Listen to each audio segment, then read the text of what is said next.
Is it proud? Yeah. Crowd again, crowd again. Crowd again, crowd again.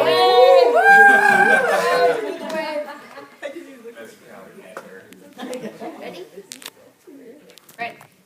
Matthew 28:6. He is not here. He is risen, just as he said. Come and see the place where he lay. He was gone. I was standing at the gravesite, and I knew this was not the end.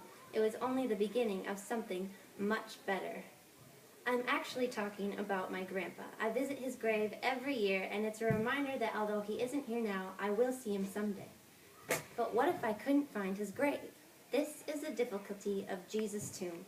He's not there. He's risen. But where is our reminder that we'll see him again someday? Actually, this is more than a spiritual question.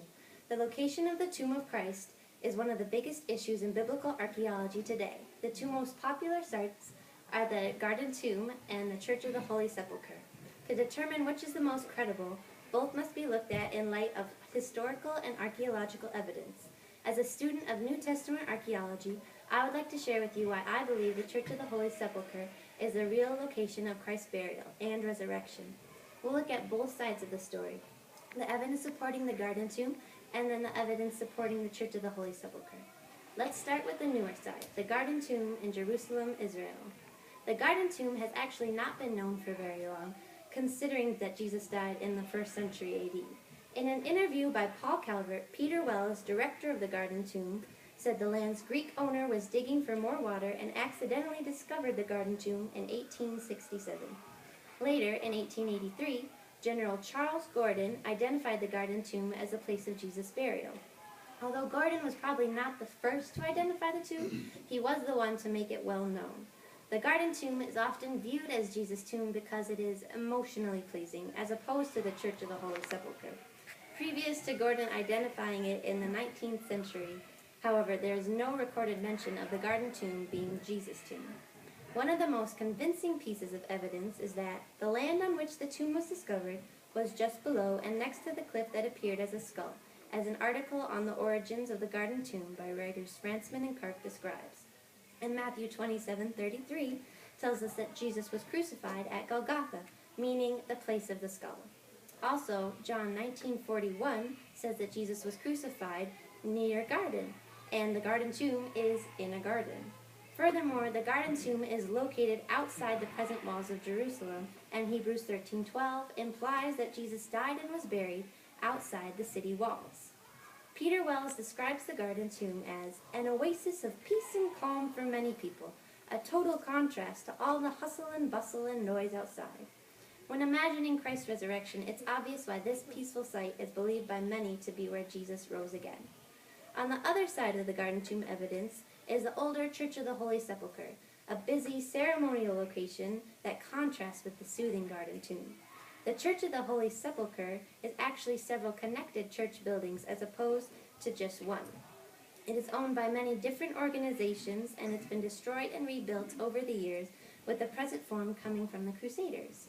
Edward Every, in his article, The Church of the Holy Sepulchre, Past, Present, and Future, says that two churches were first built here in 325 AD by Constantine, the first Christian emperor, and he even says there is no good archaeological evidence in favor of any suggested rival site.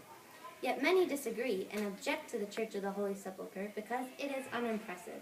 As the article, The Tomb of Jesus, says, by comparison with the cathedrals of Europe, the building is small, drab, and deteriorated. According to writer Kevin Stump of the Biblical Archaeology Review, when Constantine decided that this was Jesus' tomb, it was rather an unexpected place. They claimed that the holy site lay buried beneath Jerusalem's Temple of Venus, built by Roman Emperor Hadrian a century after Jesus' crucifixion.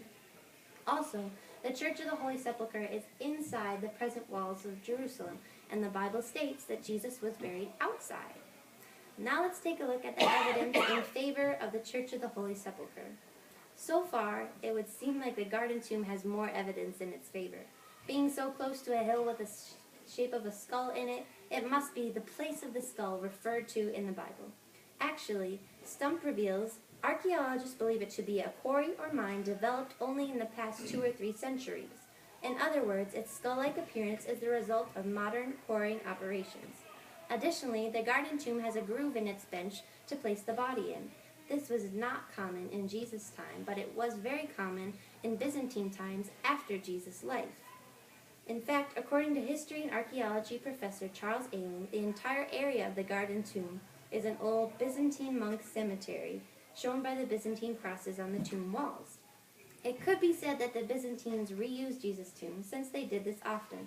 However, the Garden Tomb actually dates back to Israel's monarchy period in the 8 to 700s BC. According to the article, Where Was Golgotha?, this dating is based on the plan and characteristics of its rooms, the type of chisels used in cutting out the tomb, the artifacts excavated inside, and other factors. In this case, the Garden Tomb cannot possibly be Jesus' tomb because the Bible clearly states that Jesus was placed in a new tomb. Therefore, the evidence supporting the Garden Tomb is not what it seems. Even the large room in front of the tomb that many believe to be for the rolling stone, Professor Ayling notes is much too narrow and is actually a drainage ditch. But should the Church of the Holy Sepulchre be cast aside as well? Not at all. Its most disqualifying factor, that it is built inside the city walls, is not even a factor. According to Stump, the walls that now surround the old city are not the walls of Jesus' day. Excavations and literary evidence show conclusively that when Jesus was crucified, the line of the city wall ran south of the site on which the Church of the Holy Sepulchre now stands. There is good historical evidence to support the Church of the Holy Sepulchre as well. It is known that Constantine had Bishop Macarius of Jerusalem in charge of locating the tomb of Christ. He chose a spot that was inside the city walls, even though the New Testament clearly states that Jesus was buried outside. There was no interest in archaeology in Constantine's time, so according to Professor of Religion Robert Smith, for the bishop to have pointed to a spot that was inside the city wall suggests that he was drawing upon a first-century tradition about the location of Jesus' tomb. Someone would have objected to his choice if the bishop hadn't been relying on a strong tradition. There is also strong archaeological evidence to support the Church of the Holy Sepulchre as being in the correct area of Jesus' tomb.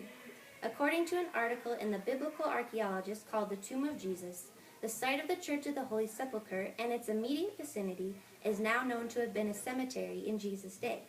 Professor Ayling also notes that archaeologist Kathleen Kenyon's work here also showed traces of a first-century stone quarry in this area, which is yet more proof that the Church of the Holy Sepulchre was outside the city's wall in Jesus' time because stone quarries were only placed outside the city walls.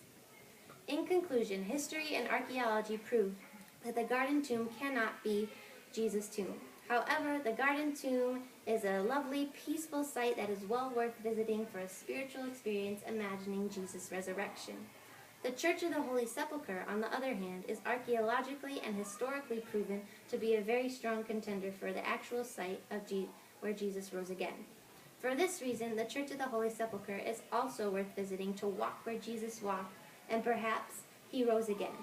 For me, I will take each empty tomb as a reminder that although he isn't physically here now, someday I will see Jesus face to face. What matters the most is what's written on the door of the Garden Tomb. He is not here, for he has risen.